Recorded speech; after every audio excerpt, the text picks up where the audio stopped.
Viewed through a moral philosophical lens, this verse provides a sobering reflection.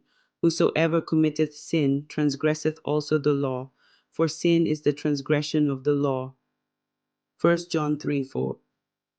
On the nature of human behavior and its relation to objective moral law. John posits a framework in which sin is not just a mistake or a moral shortcoming, but a transgression, a willful crossing over into territory that violates a higher moral order. This suggests that moral law is not a social construct, but something objective, real, and binding upon every individual. Such a perspective has deep implications for how we understand freedom and responsibility. In modern secular thought, freedom is often defined as the ability to do whatever one wishes.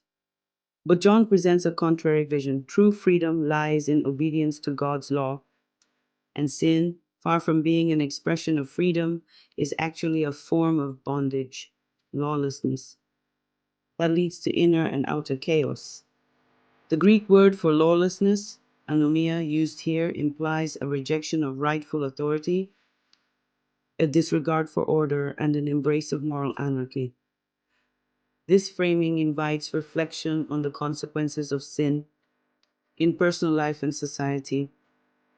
When individuals cast off divine boundaries, they are not stepping into freedom, but into disorder, psychological, relational, and communal.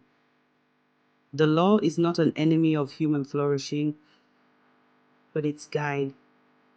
As Augustine once observed, sin is disordered love, loving lesser things above God, and thus upsetting the harmony of creation.